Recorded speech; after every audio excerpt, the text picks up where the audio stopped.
Happy Sunday pala sa lahat. Ngayong umaga pala ay magsisimba kami doon sa malayong simbahan. Doon sa hindi pa namin napupuntahan. First time pa lang namin ngayon pumunta. Nakikisabay lang kami ulit sa aming kabahay. Doon pala kami pupunta sa Sistohoba. Mahirap pong banggitin.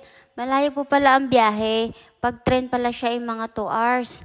Pero dahil may sasakyan sila, nakikisabay na lang kami. 1 hour pala or 1 hour mahigit. Depende po sa biyahe.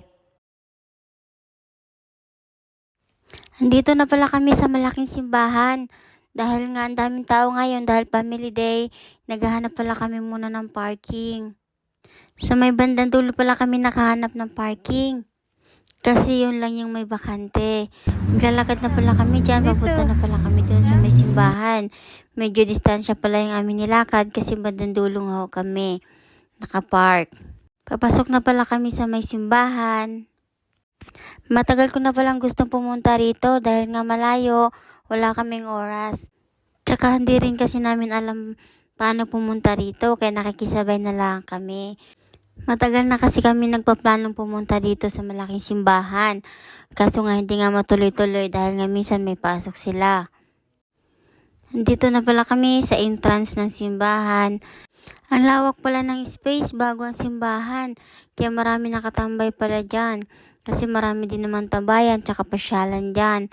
Pero sa loob niya ng simbahan, ang laki din niya. Kasi atin pala kami dyan ng mass. Mayroon daw kasing English mass ng 2:30. Kaya kami nagmamadali. Rin na pala yung sa loob ng simbahan. Ang laki po niyan. Pero yung mga upuan pala niya, maliliit lang. Napakaraming tao. Mayroon din pala din sa kabila.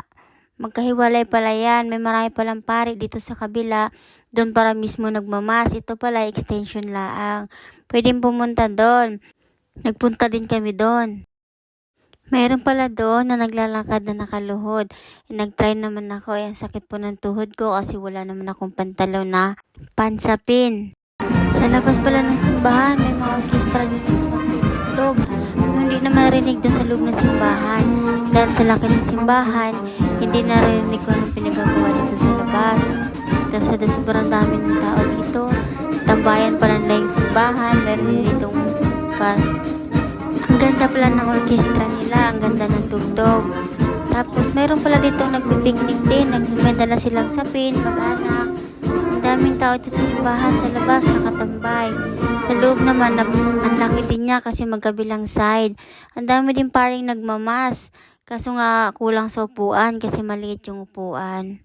Wala palang English mass, kaya sa Polish na lang kami nagsimba. Ere pala din ang paligid, din sa labas ng simbahan, napakalawak din, pwedeng tumambay. Kaya dito kami nagpipicture naman, habang nagtitingin sa paligid, ang lawak pa nito. Hanggang dito na lang pala ang aking video. Sa mga hindi pa nagpunta, magpunta kayo. The best po itong simbahan na to, luma na siya pero ang ganda. Thank you for watching. God bless po.